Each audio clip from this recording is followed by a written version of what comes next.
স্বস্তির বৃষ্টি এখন অশান্তি আর ভোগান্তির কারণ। ছাদ বাগানের জন্য বৃষ্টির পানি যেমন অমৃত, ঠিক তেমনি অতিবৃষ্টি আবার ছাদ বাগানের ক্ষতির কারণ। বৃষ্টির পানিতে সব গাছই সতেজ হয় এমন কিন্তু না, কিছু গাছ অতিবৃষ্টিতে মারাও যায়। এত বৃষ্টিতে আমার ছাদ বাগানের কোন গাছগুলি কেমন আছে আমি আপনাদেরকে আজকে তাই দেখাবো। অতিবৃষ্টি কোন গাছের জন্য ভালো আর কোন গাছের জন্য খারাপ আমার আজকের ভিডিওটা সম্পূর্ণ দেখলেই জানতে পারবেন, তাই সম্পূর্ণ ভিডিওটি দেখার অনুরোধ রইল। আসসালামু আলাইকুম, কেমন আছেন সবাই? আশা করছি সকলেই ভালো আছেন। আপনাদের দোয়া এবং আল্লাহর রহমতে আমিও মোটামুটি ভালো আছি, আলহামদুলিল্লাহ।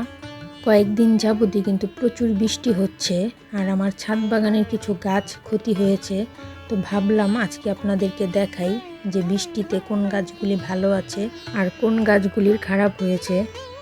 এই তো বৃষ্টি শুরু হওয়ার একদিন আগেই আমি এই ঝুড়িটার মধ্যে 2টা বোম্বাই মরিচের চারা লাগিয়েছিলাম। চারা 2টা লাগানোর পরের দিন থেকে প্রচুর বৃষ্টি হচ্ছে আর এই দেখেন আমার চারা দুটো বৃষ্টির পানিতে পচে গেছে। একটানা বৃষ্টির কারণেই এই সমস্যা হয়েছে। গাছের গোড়ায় অতিরিক্ত পানি হওয়ার কারণে গাছের গোড়াগুলো পচে গাছগুলো মরে গেছে। ওই মরিচ গাছের গোড়াটা তো পুরাই পচে গেছে আর এই গাছটার গোড়ায়ও পচন ধরেছে, এই গাছটাও পচে মারা যাবে। এই জন্যই বলে অতিরিক্ত কোনো কিছুই ভালো না। অতিরিক্ত বৃষ্টি হওয়াতে বৃষ্টির পানিতে আমার বোম্বাই মরিচের চারা 2টা মারা গেছে।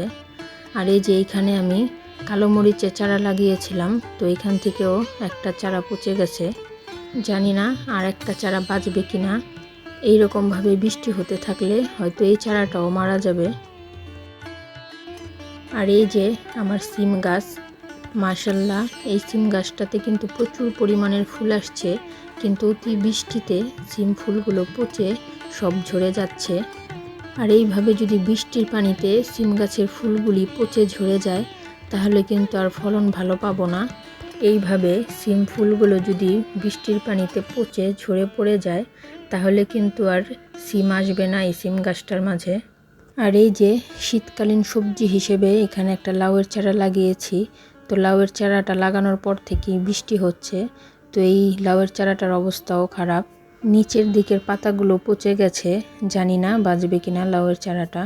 এখন আমার ছাদ বাগানের শাকের গাছগুলো আপনাদেরকে দেখাই যে বৃষ্টির পানিতে শাক গাছগুলো কেমন আছে। এই তো আমার পুঁই শাকের মাচাটা মাশাআল্লাহ বৃষ্টির পানি পেয়ে পুঁই শাকগুলি অনেক সতেজ হয়েছে। বৃষ্টির পানি পেয়ে গাছের পাতাগুলো সবুজ হয়েছে আর বৃষ্টির পানিতে পুঁই শাক গাছ খুব দ্রুত বাড়ে। পুরা জাংলাটাই পুঁই শাকে ভরে গেছে মাশাআল্লাহ। এই যে আমার বিনে পয়সার কলমি শাক, একবার শুধু শাক খেয়ে শাকের ডাঁটাগুলো বোলটার মাঝে লাগিয়ে দিয়েছিলাম আর তাই থেকেই প্রায় সপ্তাহখানেক পর পরই এই বোলটা থেকে অনেকগুলো কলমি শাক আমি তুলতে পারি। শাকগুলো কেটে নেওয়ার 1 সপ্তাহের মাথায় আবার বোলটা ভরে যায় মাশাআল্লাহ। কলমি শাক যেহেতু পানিতেই খুব ভালো হয়, তাই বৃষ্টির পানি কলমি শাকের জন্য অমৃত। বৃষ্টির পানিতে কলমি শাকগুলো খুব দ্রুতই বাড়ছে মাশাআল্লাহ। আর এই যে আমার পোলাও পাতা গাছ ছায়াযুক্ত ভেজা স্যাঁতস্যাঁতে জায়গায় যেহেতু ভালো হয়, তাই বৃষ্টি পোলাও পাতা গাছের জন্য খুবই ভালো। আর এই যে ছাদ বাগানের আমার তুলসী গাছ, আমার ছাদ বাগানে 4 ধরনের তুলসী গাছ আছে। এটাকে বড় তুলসী পাতা বলে, অনেকে বলে রাম তুলসী। কিছুদিন আগে অতিরিক্ত রোদের তাপে এই গাছটা প্রায় মরে গিয়েছিল, এখন আবার বৃষ্টির পানি পেয়ে গাছটা অনেক সতেজ হয়েছে মাশাআল্লাহ। আর এই যে শীতকালীন আগাম সবজি হিসেবে এখানে আমি কিছু চারা লাগিয়েছি, তার মধ্যে এটা হচ্ছে বেগুনের চারা। বৃষ্টির পানি পেয়ে বেগুনের চারাগুলো মাশাআল্লাহ খুব সুন্দরভাবে বাড়ছে। বেগুন গাছের পাতাগুলো দেখলেই কিন্তু বোঝা যায় যে বৃষ্টির পানি পেয়ে বেগুন গাছগুলি কতটা ভালো আছে। বৃষ্টির পানি পেয়ে বেগুন গাছগুলো খুব দ্রুতই বড় হচ্ছে। আর এই যে এখানে আমার একটা শীতকালীন লাউয়ের চারা, তো এই চারাটা কিছুদিন আগেই লাগিয়েছি। এই চারাটা মাশাআল্লাহ ভালো আছে। এত বৃষ্টিতে এই লাউ শাক গাছটার কিছুই হয় নাই। আমি ভেবেছিলাম এত বৃষ্টিতে গাছটা হয়তো পচে যাবে, কিন্তু না, মাশাআল্লাহ এখনও ভালো আছে গাছটা। আর এই যে এইখানেও একটা ফলের ঝুড়িতে আমি 2টা মরিচের চারা লাগিয়েছি। এই 2টা কালো মরিচের চারা মাশাআল্লাহ, এই চারা 2টার এখনও কিছু হয়নি। চারা দুইটা এখনও বেঁচে আছে। এত বৃষ্টির মাঝেও চারা দুইটা ভালো আছে মাশাআল্লাহ। আর এই যে আমার ছাদ বাগানের মালটা গাছ, কিছুদিন আগেই কিন্তু গাছটা থেকে আমি মালটা পেড়ে খেয়েছি। এখন আবার নতুন করে মালটা আসছে মাশাআল্লাহ। মালটা গাছটা একটা 12 মাসি মালটা গাছ, খুবই ভালো গাছটা। বৃষ্টির পানি পেয়ে নতুন করে আবার গাছটা পাতা গজাচ্ছে। আর এই যে আমার ছাদ বাগানের ছবেদা গাছ, এই যে একটা ছবেদা হয়েছে, আর এইখানে আরও বেশ কিছু গুটি দেখা যাচ্ছে।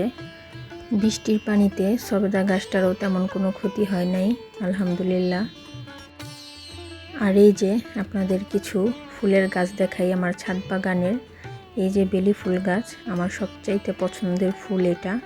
বেলি ফুল আমার খুব প্রিয় একটা ফুল। আর বেলি ফুল গাছে ফুল কিন্তু বর্ষার সময় ফুটে, তাই বৃষ্টির সময় বেলি ফুল গাছ ভালো হয়। আর এই যে 12 মাসই আমার ছাদ বাগানে মুগ্ধতা ছড়ায় সাদা সুন্দরী, সাদা জবা। সব সময় সাদা ফুলগুলি আমাকে আকৃষ্ট করে, খুবই ভালো লাগে সাদা রঙের ফুল আমার কাছে।